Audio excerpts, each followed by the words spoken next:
E aí pessoal, bem-vindos à quinta aula do nosso curso de MATLAB. Hoje nós vamos começar a ver programação, nós já começamos a ver a parte de scripts e funções, mas hoje nós vamos ver a fundo como é que a gente escreve os programas dentro dos nossos scripts e dentro das nossas funções. Basicamente o que nós vamos aprender hoje é uma coisa chamada programação estruturada. A programação estruturada ela se baseia em três tipos de estruturas, que são as estruturas de sequência, de seleção e repetição.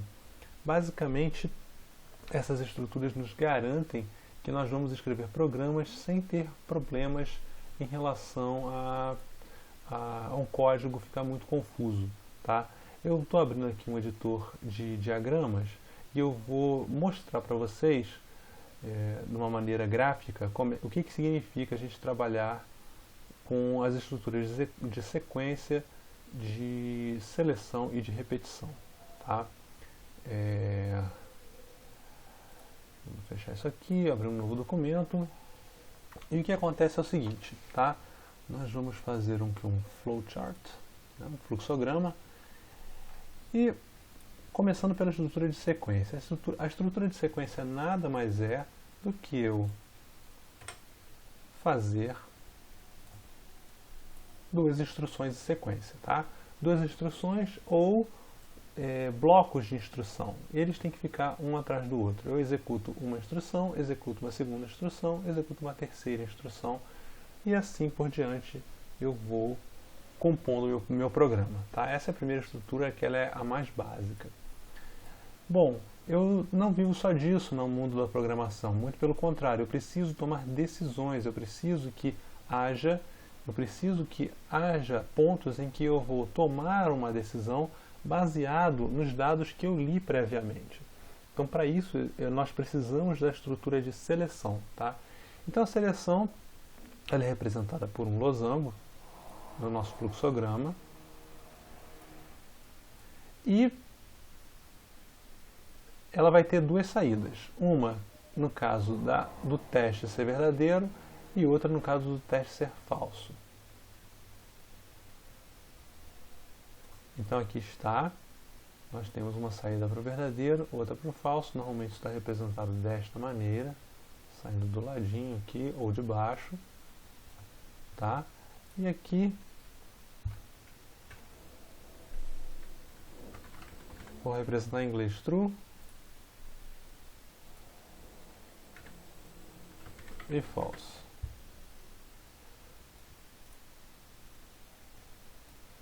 E aqui dentro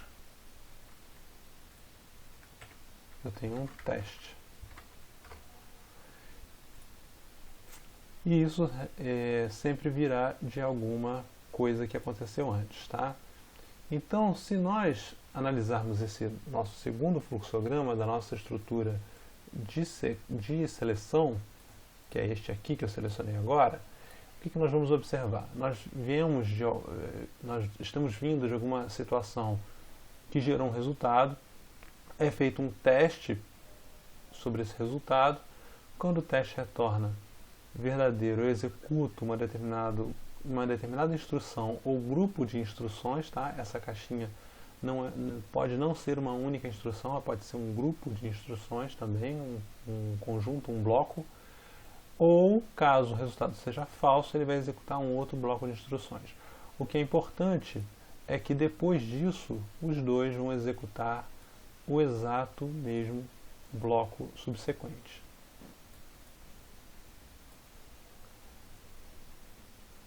Então eu não posso, quando eu estou trabalhando com uma estrutura de seleção, eu parto de um ponto e chego num outro ponto, porque na prática esse miolo aqui, ele tem que obedecer à minha estrutura de sequência. É como se isso aqui fosse um bloco, tá? Esse cara intermediário é um bloco, e esse bloco faz uma seleção, faz uma decisão aqui. E aí eu executo uma instrução ou conjunto de instruções, caso seja verdadeiro, e uma instrução ou conjunto de instruções, caso seja falso. E depois disso, eles convergem para o mesmo ponto. Por que isso é importante? Quando a gente está trabalhando com programação não estruturada, tem coisas que podem ser feitas de maneira diferenciada. Por exemplo, nós podemos ter coisas do seguinte tipo. Eu posso ter uma instrução, isso é programação não estruturada, até o que a gente quer evitar. Então eu faço um teste. Dentro desse teste ele vai me encaminhar para, por exemplo, um bloco. Tá? E no caso do não, pode ser que eu tenha aqui um outro bloco de instruções. Isso aqui vai ser caso não, ele vem para cá. E aí pode ser, no caso de uma programação não estruturada, eu posso aqui, dentro desse bloco, eu deveria vir para cá, né? Para cá para baixo, eles deveriam convergir, tá? Para uma instrução seguinte. Vamos supor que aqui tenha mais uma instrução. Vou montando aos poucos, vocês já vão entender onde eu quero chegar. Então esse aqui é um problema estruturado, isso aqui não tem problema nenhum, tá? Eu tomei uma decisão, executei uma sequência de instruções, no caso aqui, vamos dizer que aqui é o falso, tá? Então no caso de ser falso, eu estou executando uma sequência, e no caso de ser verdadeiro, eu estou executando outra sequência, e os dois convergem para o mesmo ponto. O que não pode acontecer é o seguinte: aí aqui dentro, por exemplo, da minha estrutura de sequência, eu coloco um novo if, né, uma nova decisão, que porventura, o que ela vai fazer?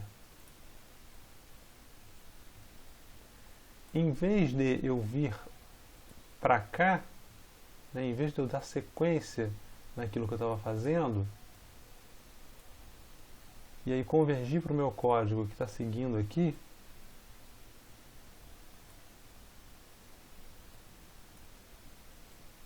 tá? Então aqui eu continuo na estrutura de sequência direitinho, mas vamos supor que aqui em cima eu tenho uma outra instrução, e aqui eu fiz isso, tá? Aqui para cá, e aqui o começo do meu programa.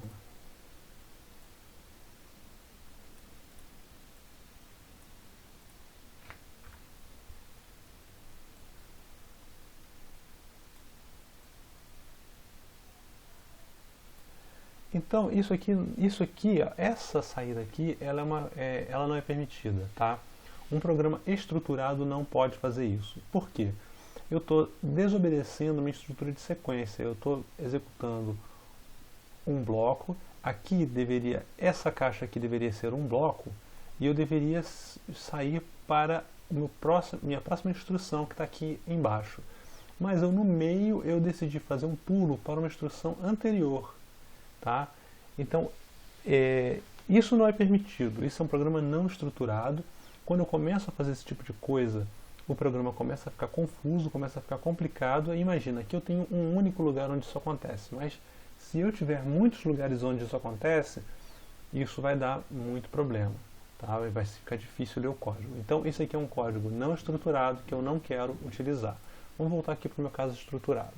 Eu montei a minha estrutura de sequência, a minha estrutura de seleção, e agora a única que falta é que eu vou conseguir resolver qualquer problema, que é a estrutura de repetição. Então eu vou partir de um bloco qualquer, tá? E eu tenho um outro bloco que eu quero repetir ao longo da execução do meu programa, tá? Então o que eu vou fazer? Eu vou avaliar uma expressão aqui no final. E caso essa instrução seja verdadeira, eu vou voltar para a minha instrução anterior. Ou bloco, né? Para a minha instrução ou conjunto de instruções. Com isso aqui, deixa eu dar uma alinhada nas coisas. Pronto. E no final eu tenho uma outra, quando eu termino a minha condição de repetição, eu parto para a próxima instrução. Tá? Então, enquanto for verdadeiro,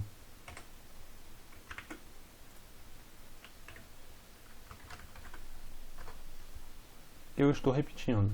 E quando for falso, eu saio da minha repetição e venho para a minha próxima instrução, respeitando a sequência. Tá? Então aqui estão as três estruturas que um programa estruturado obedece. Tá? Sequência, seleção e repetição.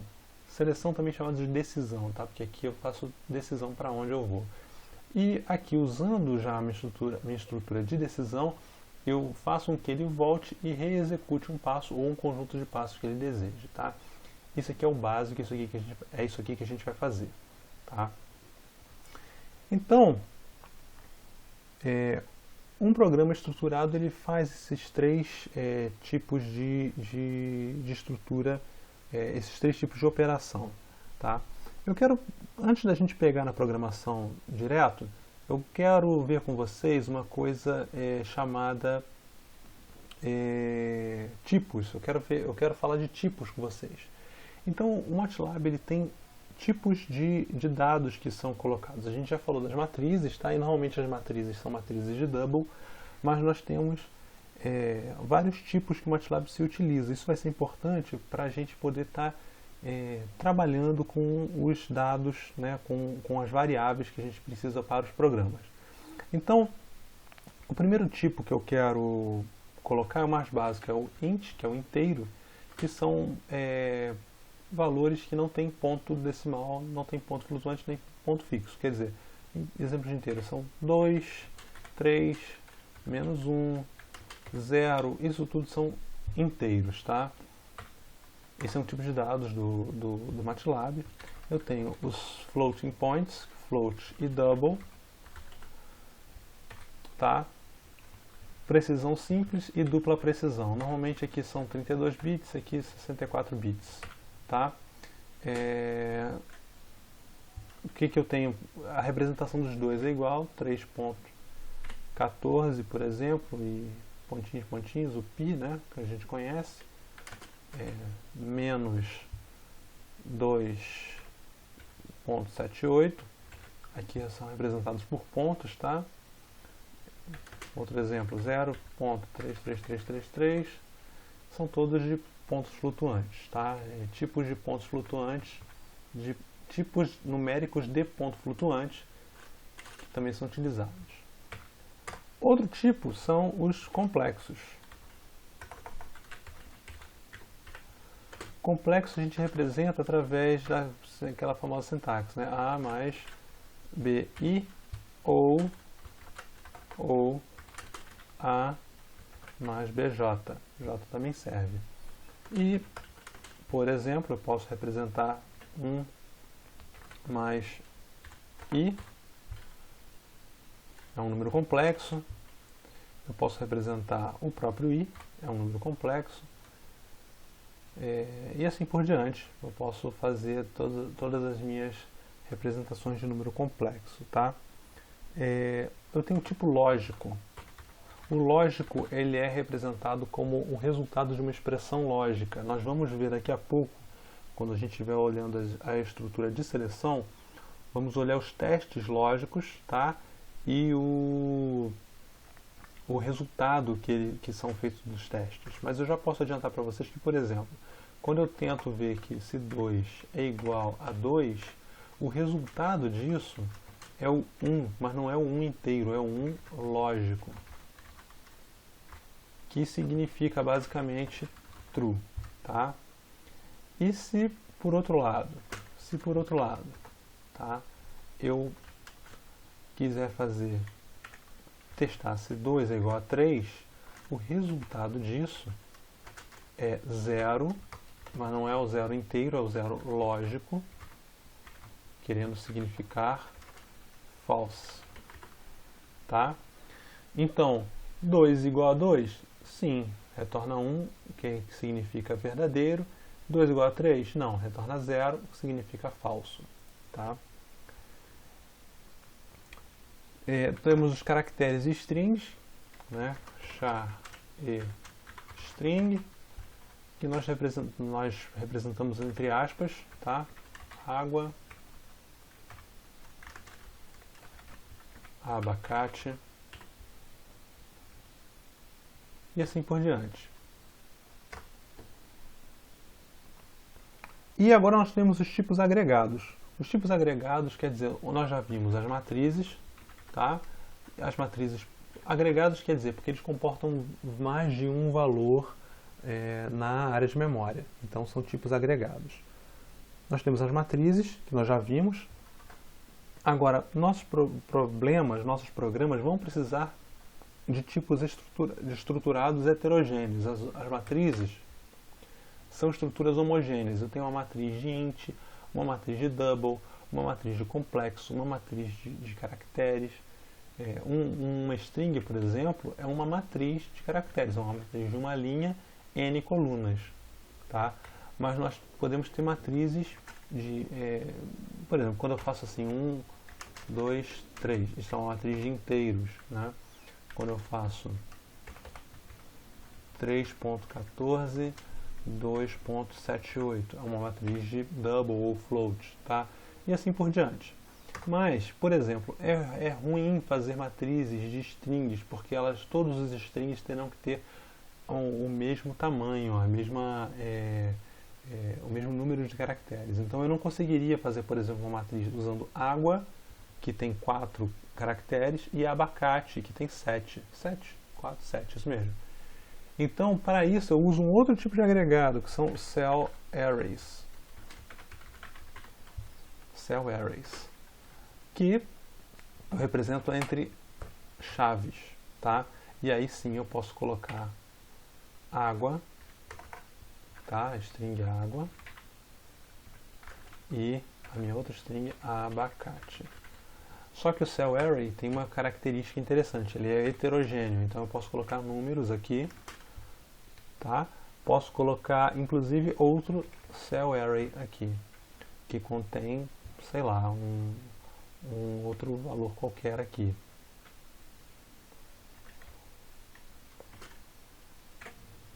E assim por diante.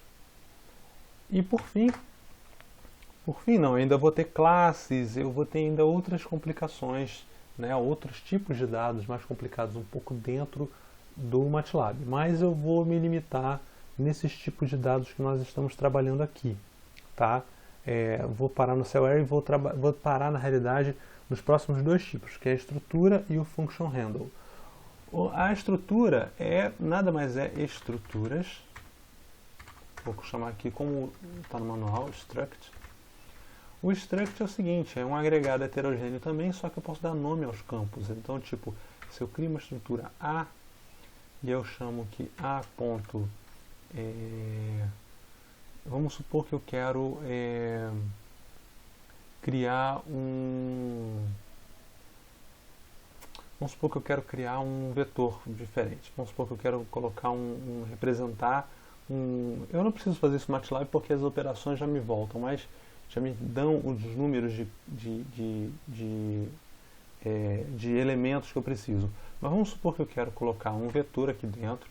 Então eu tenho um vetor que recebe, né, 1, 2, 3. E vamos supor que por algum motivo eu quero colocar junto disso o número de elementos. Então ponho um A.n igual a 3. Tá? É claro que num programa eu vou dar um jeito disso aparecer aí automaticamente. Conforme eu crio o vetor, ele já me coloca o número de elementos e assim por diante. Tá? Mas aqui foi só para dar um exemplo. Tá?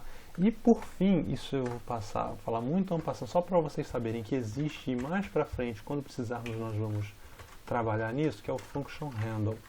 Function handle nada mais é que o seguinte, eu pego uma função, por exemplo, seno, tá? Pego uma função seno, por exemplo, e eu chamo ela com arroba na frente, tá? Isso me permite passar um representante daquela função, é como se eu passasse a função para uma outra função. Tá? E o que isso me permite? Isso permite fazer muita coisa legal. Isso me permite, por exemplo, desenvolver algoritmos genéricos, que aí eu posso utilizar esse algoritmo genérico passando uma função específica que eu deseje calcular para, por exemplo, fazer uma integração numérica, uma derivada numérica ou resolver uma equação diferencial, entre outros usos, tá? Então, Function Handle a gente vai ver alguma hora, mas por enquanto não se preocupe, tá? Vale lembrar o seguinte, aqui eu usei uma função do MATLAB, o seno, mas pode ser uma função criada por nós que a gente vai usar aqui dentro, tá? Ok, então eu falei de tipos, tá? Os tipos são importantes pelo seguinte, certas operações só podem ser feitas com tipos certos, tá? As operações, por exemplo, se eu for somar, eu posso somar um inteiro com um double, que ele já converte automaticamente para double. Mas certas das operações podem não dar certo. Vamos supor, se eu tentar somar um inteiro com uma struct, nem sempre isso vai dar certo. Provavelmente dará errado, porque ele não vai saber somar um inteiro, um valor simples, com uma estrutura que tem valores de campos, tá? Ok, vamos lá então. Eu falei de tipos, falei de programação estruturada, nós já conhecemos a estrutura de sequência, e o que nós vamos fazer agora é trabalhar a estrutura de seleção. Para trabalhar a estrutura de seleção, eu já até nomeei o arquivo máximo aqui. Eu vou dar um exemplo, que é calcular o máximo entre dois números. Então, eu vou criar uma função onde a retorno m é o máximo entre dois valores, a e b. Tá? Para retornar o máximo, o que eu vou fazer? Agora, eu vou usar o cara aqui, eu vou usar a instrução que me permite fazer uma decisão, que é o if. If C em inglês. Então, se A maior que B, então o resultado é o A. M igual a A. Else, se não, M igual a B. Pronto. Então é assim que eu faço, eu utilizo a estrutura de seleção, essa que está aqui no meio. Então o meu algoritmo de máximo eu pego o A e B, tá? E aqui eu pergunto, A maior que B é o meu teste, tá? Se for verdadeiro, M igual a A. Se for falso, M igual a B. E aqui eu faço o que mais eu precisar com o valor que eu obtive, tá? Então esse é o primeiro exemplo. O if me pede uma condição, eu passei a condição aqui, e aí eu vou já falar de operadores com vocês. E aqui essa palavrinha que é importante, o else. Else quer dizer, o if me determina o que eu faço se for verdadeiro, tá aqui. E o else, ele vai me dizer o que eu faço se for falso, tá? O else, ele é opcional, eu não preciso ter sempre o else no if, tá? Eu posso tirar isso daqui, que funcionará tão bem quanto, só que eu vou ter um erro, porque eu não vou ter nenhum valor atribuído a B, no caso, tá? Na verdade, eu posso até otimizar esse algoritmo fazendo o seguinte, eu posso dizer que M igual a B, eu atribuo ele de qualquer maneira, tá? Isso é importante lembrar. Programação sempre tem mais de uma maneira de fazer algum problema, de resolver um problema. Então eu estou mostrando aqui uma segunda maneira. Então eu atribuo a B e verifico se A é maior. Caso A seja maior, eu atribuo A a M. E aí eu já vou estar retornando o valor correto. Então você repara, o else, eu retirei ele não é obrigatório, isso aqui vai funcionar tão bem quanto. Se eu vier aqui no MATLAB, tá? Se eu vier no MATLAB e perguntar pelo máximo entre 2 e 3, ele me retorna 3. Se eu inverter a ordem, ele não se perde e continua retornando 3. Significa que o nosso algoritmo que está aqui está correto, não tem problema nenhum, tá? Vamos passar agora para um problema um pouquinho mais chato, que é calcular o máximo entre 3 números, e aí nós vamos tirar algumas consequências disso. Então vamos colocar aqui A, B, C, tá?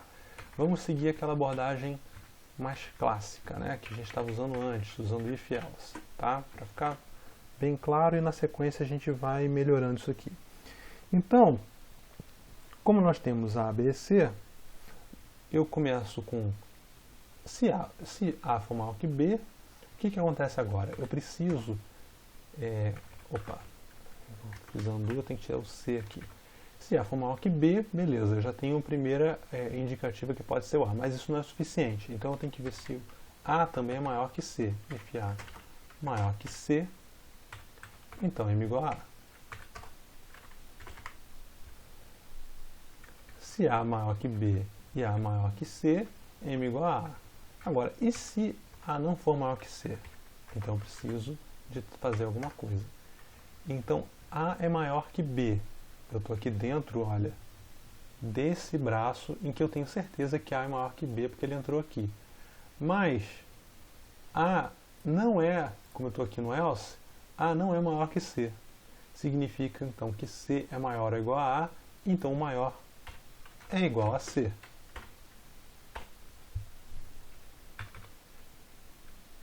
A gente tem que, quando a gente entra em lógicas um pouco mais complicadas, começa a ficar difícil acompanhar, mas é só a gente verificar aqui, ó. A é maior que B, porque eu defini aqui. Se A é maior que C, o retorno é A, mas como A já é maior que B, e aqui no caso, se A não é maior que C, significa que C é maior que A, então o maior é C, já que A também é maior que B. Então pronto, aqui eu resolvi. Se não, eu já sei que A é menor que B, então o resultado vai ficar entre B e C. Então basta agora eu verificar qual é maior. Então if B maior que C, então o resultado é B. Se não, M igual a C.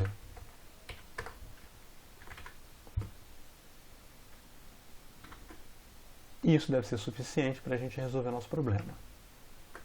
Vamos calcular agora o máximo entre 3, 2 e 1, deu 3.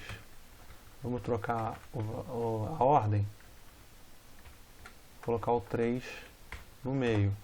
Mais uma vez deu certo. Vamos mudar o número para ver se não está viciado. Olha aqui, agora deu 10. E por fim, vamos colocar por último o maior valor. Continua dando 10. Então nosso algoritmo está correto, tá? Esse algoritmo aqui de verificação do maior está correto. Mas, como eu falei, temos mais de uma maneira de resolver o problema. E se a gente estiver acompanhando, a gente está ficando com uma coisa muito grande aqui, né? Várias comparações, um if dentro do outro, tá? Tem maneira da gente otimizar isso aqui. Então o que eu vou fazer? Eu vou reescrever agora uma terceira versão, tá? A primeira versão foi com 2 números, agora essa segunda versão com 3. Vou fazer uma nova versão com 3 números, diminuindo um pouco o número de linhas. Vai também ajudar a gente a começar a entender os operadores lógicos, tá? Então vamos lá. Eu estou usando por enquanto só operador de maior, operador relacional maior. Vou colocar aqui no final, ó. Operadores relacionais. Então nós temos, já usei o maior, vamos começar do princípio. Nós temos o igual, o diferente,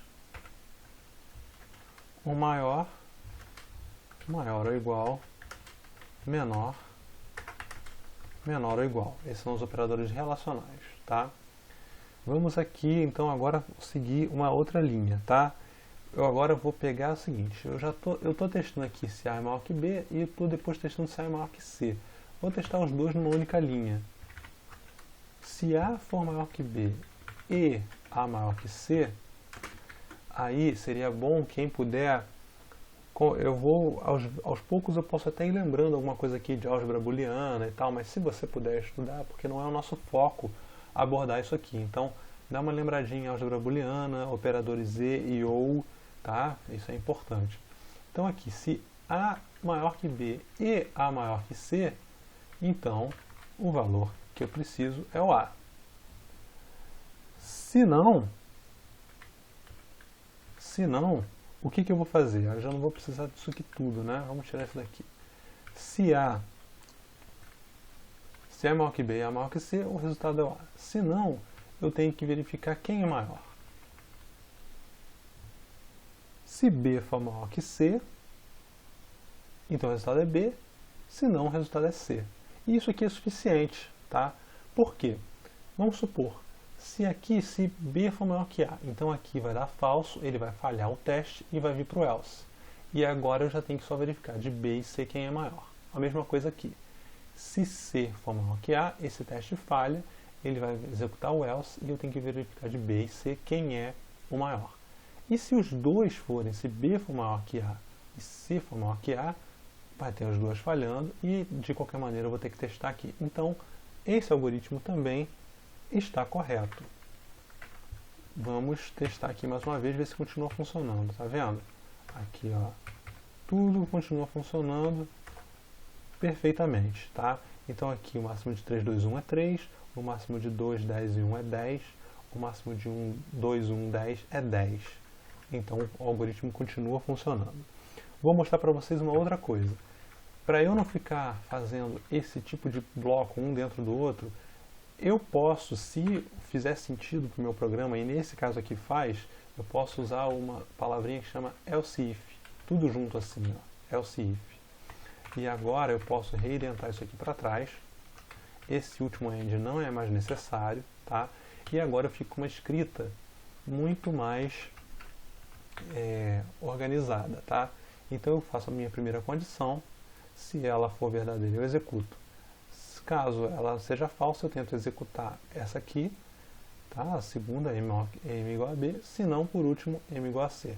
Com isso, eu evito de ficar criando if, end, dentro outro if, end, dentro outro if, end. Assim eu vou fazendo, né? Eu posso ter mais de uma, aqui eu tenho apenas um if dentro do outro, mas eu posso ter vários, e aqui eu enxugo a minha escrita, tá? Isso vai continuar funcionando normalmente, sem problema nenhum, tá? E me ajuda a concentrar a escrita, tá? Por fim, eu vou apresentar a menor versão desse algoritmo, que é usando aquela ideia de inicializar a variável com um dos valores dados no início, né, passados para a função. Então o que eu vou fazer? Eu vou começar dizendo que o maior é igual a, tá? Vai ser mais uma versão do algoritmo. Se o maior é igual a, eu só vou testar o seguinte. If B maior que maior, então maior é igual a B.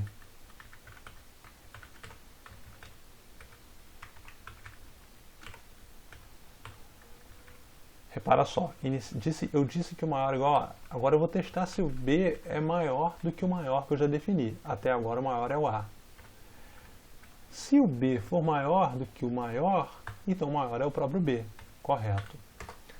Só que ainda falta testar o C. Eu testo novamente. If C maior que o maior, então o maior é igual a C.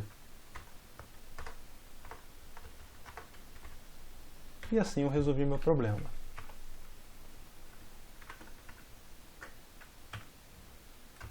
Continua funcionando a minha função sem nenhum problema. Então eu apresentei aqui 3 versões, tá? Em níveis diferentes de complexidade e de tamanho de código, tá? Eu particularmente prefiro esta última versão, porque é mais simples, é mais direta para o que a gente quer fazer, envolve menos if, envolve menos indentação, mas eu fiz as outras maneiras porque nem sempre é possível. Às vezes nós precisamos usar o if-else, não podemos fugir dele, tá? E isso aqui é bom a gente saber que existe mais de uma maneira de resolver os problemas, tá? Eu mostrei um operador relacional, um operador lógico, né? Eu vou mostrar os outros aqui, operadores lógicos. Os operadores lógicos são e, ou, que é o pipe, essa barrinha vertical, e o not, tá? Então, lembrar de álgebra booleana, né? 0 e 0 é 0, 0 e 1 é 0, 1 e 0 é 0, 1 e 1 é 1. 0 ou 0 é 0, 0 ou 1, 1, 1 ou 0, 1, 1 ou 1, 1. E o not inverte, né? Not 0 é 1, not 1 é 0, né?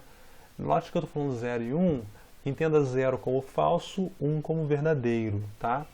E no caso dos operadores lógicos, eu tenho também a opção, que foi a que eu usei no problema, que é o e ou, que eles são a seguinte diferença, eles têm a seguinte diferença. Quando eu faço isto aqui, eu estou dizendo, olha, avalia o primeiro termo, o primeiro membro do teu, da operação. Avalia a primeira parte da operação, que vem antes do e, né? Se eu avalio, como eu escrevi lá. Deixa eu colocar aqui o exemplo.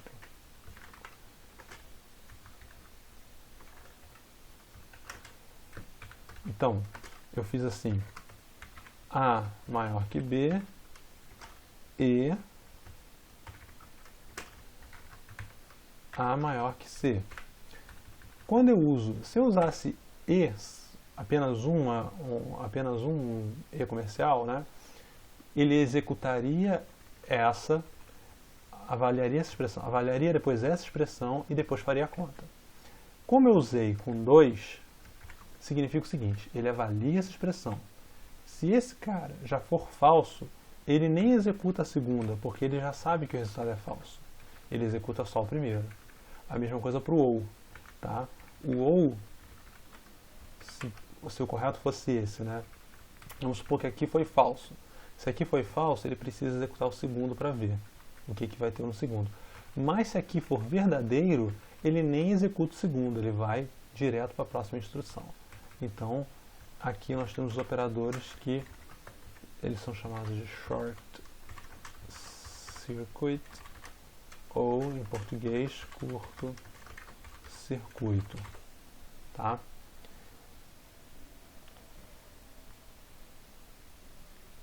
Beleza. E aí, para a gente fechar a nossa estrutura de seleção, eu vou abrir um novo arquivo aqui e que eu vou mostrar o seguinte, eu quero imprimir, eu quero dizer, passar um dia da semana, tá? E eu quero que ele me retorne um valor, tá? Eu quero um valor numérico de 1 a 7, dependendo do dia da semana que eu passe. Domingo, segunda, terça, quarta, quinta, sexta e sábado. Eu vou passar um desses valores e eu quero que ele me retorne um valor numérico, tá? Ou menos 1, tá? Um valor de 1 a 7, ou ele vai me retornar menos 1 se eu digitar um dia inválido, um dia inexistente. Para isso eu vou usar uma outra instrução de seleção que chama switch. O switch ele vem para substituir aquele monte de if else que eu estava fazendo, né? If, else if, então para isso eu uso o switch. Eu vou então criar uma função escolher, tá? Que me retorna um valor qualquer, vai ser um número representando o dia da semana e aqui o dia que eu quero, tá? Então eu vou fazer o seguinte, switch dia case segunda, porque o switch case em MATLAB pode ser usado tanto com string, como com lógicos, como com inteiros, tá? Ele admite fazer dessa maneira. Então eu vou dizer que o V igual a 2. Como eu comecei da segunda, vamos colocar aqui logo o domingo, que é igual a 1. Case, eu vou colocar terca, tá? Sem cedilha, V igual a 3. Conforme a gente começa a aprender a programar, a gente vai ver que existem maneiras muito mais espertas de fazer isso que eu estou fazendo, mas eu estou fazendo assim para a gente entender a função do switch, tá? A gente pode fazer isso aqui de outras maneiras mais espertas.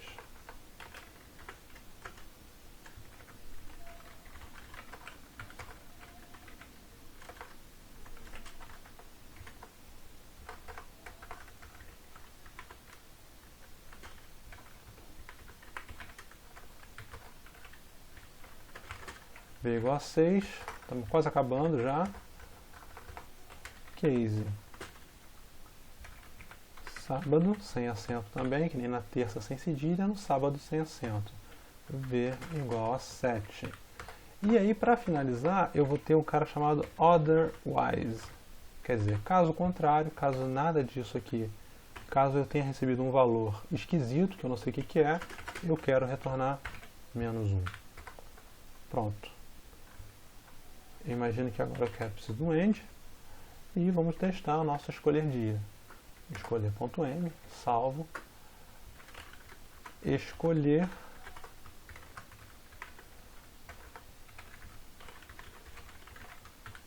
Então, escolher segunda me dá o valor 2, tá? Como eu coloquei os dois sem ponto e vírgula, ele está botando na tela, mas eu resolvo isso rapidinho. Escolher domingo, retorna 1. Escolher sexta, retorna 6. Agora vamos tentar colocar em inglês. Sunday. Ele me retorna menos 1 porque não tem Sunday onde eu coloquei. Então é no meu algoritmo, né?